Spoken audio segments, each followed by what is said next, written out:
Hai anak-anakku, bagaimana kabarnya? Semoga sehat-sehat ya.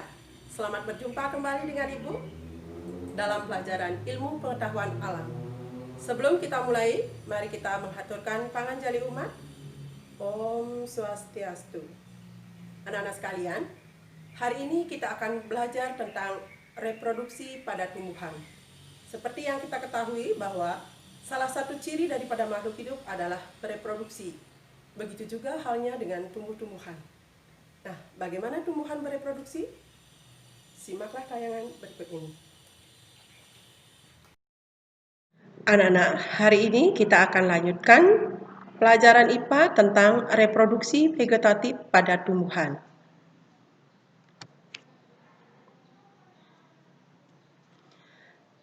Adapun tujuan pembelajaran kali ini, melalui pembelajaran daring, siswa dapat menjelaskan tentang 1. Konsep perkembangbiakan vegetatif pada tumbuhan. 2. Macam-macam perkembangbiakan vegetatif pada tumbuhan. 3. Mengidentifikasi bagian tumbuhan yang berperan dalam proses perkembangbiakan vegetatif. 4. Mampu membuat salah satu perkembangbiakan vegetatif buatan. Sistem perkembangbiakan atau reproduksi pada tumbuhan. Nah, yang sekarang kita akan pelajari adalah apa itu perkembangbiakan atau reproduksi. Perkembangbiakan atau reproduksi pada tumbuhan adalah kemampuan tumbuhan untuk mempunyai keturunan atau menghasilkan individu baru. Ada dua macam cara reproduksi tumbuhan, yaitu 1. Reproduksi vegetatif, 2. Reproduksi generatif. Nah, sekarang yang kita akan pelajari tentang reproduksi vegetatif pada tumbuhan. Reproduksi vegetatif atau aseksual. Reproduksi vegetatif merupakan cara reproduksi tanpa adanya peleburan sel kelamin jantan dan sel kelamin betina. Cara reproduksi ini biasanya hanya melibatkan satu induk dan menghasilkan keturunan yang secara genetis identik dengan induknya. Reproduksi vegetatif dibedakan menjadi dua. 1. Reproduksi vegetatif alami, yaitu terbentuknya individu baru tanpa adanya campur tangan manusia. 2. Reproduksi vegetatif buatan, yaitu terbentuknya individu baru dengan adanya campur tangan manusia. Perkembangbiakan vegetatif sering dimanfaatkan untuk mendapatkan bibit yang cepat menghasilkan dan memiliki sifat yang sama dengan induknya.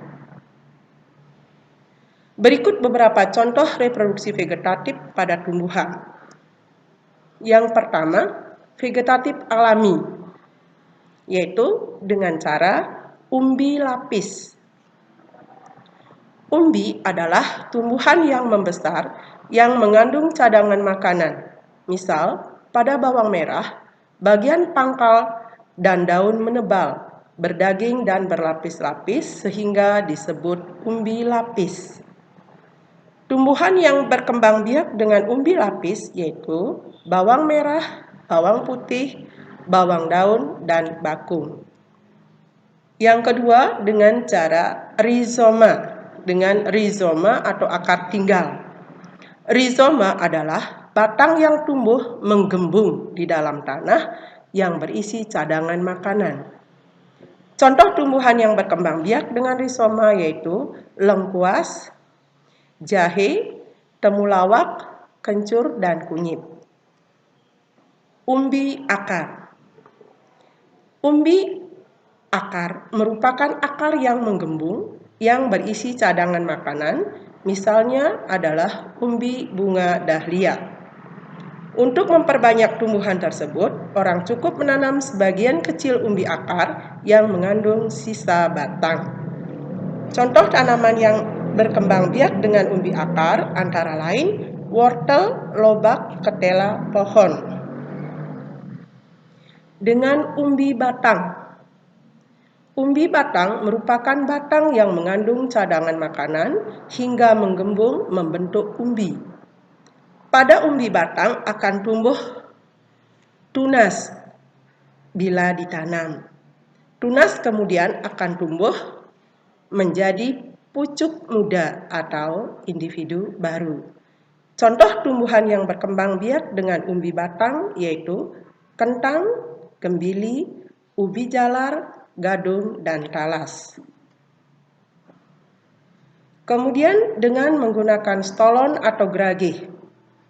Stolon atau geragih adalah batang yang bentuknya langsing, yang menjalar di atas maupun di bawah permukaan tanah, yang dapat berfungsi sebagai alat perkembangbiakan. Contohnya, pada pegagan.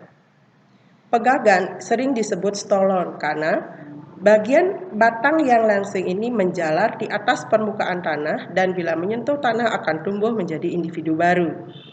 Sedangkan kalau batang yang langsing menjalar di bawah permukaan tanah disebut geragih, contohnya pada rumput teki. Pada setiap buku batang yang menjalar terdapat mata tunas yang dapat tumbuh menjadi individu baru. Jika buku-buku itu menyentuh tanah, akan tumbuh tunas, batang, dan akar. Dengan tunas. Tunas adalah bagian tubuh makhluk hidup yang tumbuh menjadi individu baru. Tunas berasal dari ujung batang, buku-buku, atau ketiak daun. Jika tunas itu terlepas dari induk, maka dapat tumbuh di tempat baru menjadi individu baru. Contohnya bambu, tebu, dan pisang. Dengan tunas adventif. Yang dimaksud dengan tunas adventif adalah tunas liar atau tunas yang tumbuh tidak di ujung batang atau ketiak daun, melainkan tumbuh di daun atau bagian tubuh lainnya. Contoh tumbuhan yang menghasilkan tunas adventif adalah cocor bebek, kersen, cemara, sukun, dan kesemek. Kemudian vegetatif alami juga dapat dilakukan dengan spora. Beberapa tumbuhan seperti jamur, lumut, dan paku dapat berkembang biak dengan membentuk spora. Spora ini akan tumbuh dan berkembang menjadi tumbuhan baru. Kemudian secara fragmentasi. Fragmentasi adalah perkembangbiakan dengan cara memisahkan diri dari koloni induknya dan tumbuh menjadi individu baru. Pada umumnya, fragmentasi terjadi pada ganggang hijau yang berbentuk filamen, misalnya Hydrodictyn sp. Nah, sekarang kita lanjutkan dengan perkembangbiakan vegetatif buatan. Perkembangbiakan vegetatif buatan dapat dilakukan dengan cara cangkok. Mencangkok adalah cara untuk menumbuhkan akar pada batang atau ranting tumbuhan. Cangkok hanya dapat dilakukan pada tumbuhan yang tergolong dikotil atau tumbuhan yang bercabang-cabang, terutama buah-buahan. Kemudian, setek. Menyetek adalah memotong bagian tubuh tanaman, kemudian menanamnya sehingga tumbuh menjadi tanaman baru. Bagian-bagian tumbuhan yang dapat disetek adalah daun, tangkai daun, ranting, batang, akar, dan pucuk. Kemudian dapat dilakukan dengan cara merunduk. Merunduk adalah menundukkan cabang atau batang tumbuhan hingga masuk ke dalam tanah. Pada bagian yang ditimbun tanah tersebut kemudian akan muncul akar. Setelah perakarannya kuat, lalu batang dipotong dan dipisahkan dari induknya. Kemudian vegetatif buatan yang lain dengan cara mengenten. Mengenten, sering juga disebut menyambung, adalah menggabungkan batang atau cabang tanaman dengan tanaman lain yang sejenis. Tanaman yang diinginkan dipotong dan disambung dengan tanaman yang memiliki batang dan akar yang kuat, lalu dibalut dan diikat dengan kuat.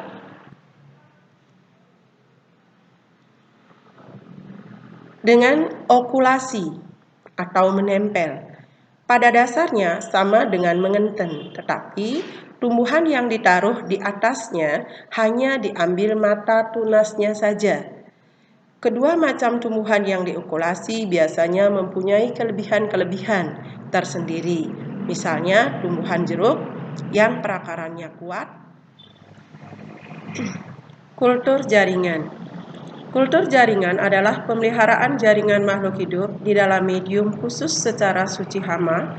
Medium itu berisi nutrien atau nutrisi yang diperlukan untuk pertumbuhan sel atau jaringan. Nah, kultur jaringan ini itu berdasarkan atas teori totipotensi, di mana teori totipotensi menyatakan bahwa tiap-tiap sel daripada makhluk hidup akan dapat tumbuh menjadi individu baru apabila diberikan zat nutrisi atau nutrien yang sesuai dengan kebutuhan hidupnya.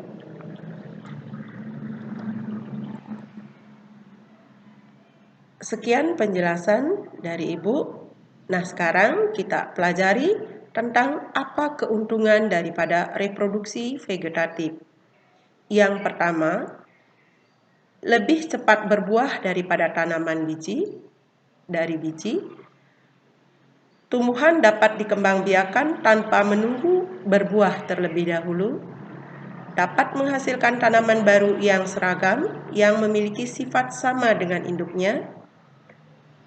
Yang keempat, dapat mengembangbiakan dan melestarikan tumbuhan walaupun tidak menghasilkan biji. Adapun kerugian daripada perkembangbiakan atau reproduksi vegetatif. Yang pertama, tumbuhan yang ditanam melalui cangkok tidak sekuat tanaman aslinya karena tidak mempunyai akar tunggang. 2. Dari satu induk hanya diperoleh keturunan baru yang jumlahnya terbatas. Nah, sekian. Sekarang Ibu dapat simpulkan, jadi dapat disimpulkan yang pertama, reproduksi vegetatif adalah terbentuknya individu baru tanpa adanya peleburan sel kelamin jantan dan sel kelamin betina atau tanpa didahului oleh perkawinan. 2. Reproduksi vegetatif ada dua, yaitu vegetatif alami dan vegetatif buatan. 3. Reproduksi vegetatif alami adalah terbentuknya individu baru secara alami tanpa adanya campur tangan manusia. 4. Reproduksi vegetatif alami contohnya umbi lapis, tunas, tunas adventif, umbi akar, umbi batang, geragih atau stolon, rizoma atau akar tinggal, dan fragmentasi. 6. Reproduksi vegetatif buatan adalah terbentuknya individu baru yang sengaja dibuat oleh manusia atau dengan adanya campur tangan manusia. 7. Reproduksi vegetatif buatan contohnya itu dengan cara mencangkok, menempel, menyambung, merunduk, stek, dan kultur jaringan. Sekianlah untuk pembelajaran IPA kali ini. Nah, kalau ada anak-anak yang belum mengerti, silakan anak-anak bertanya lewat Google Classroom atau chat Ibu lewat WA pribadi. Nah, untuk tugas anak-anak di rumah, kerjakanlah tugas, buka link di Google Classroom. Kemudian untuk penilaian kuis, link termuat di latihan soal di Google Classroom materi reproduksi tumbuhan. Sekian, terima kasih. Baiklah anak-anak, sekian dulu pembelajaran untuk hari ini. Semoga kalian bisa pahami. Bagi anak-anak yang belum paham, kalian bisa melihat materi tersebut pada Google Classroom. Atau jika ada hal yang ingin ditanyakan, kalian bisa chat Ibu lewat WA Group. Sebagai akhir kata, Ibu haturkan Parame Santi. Om Santi, Santi, Santi.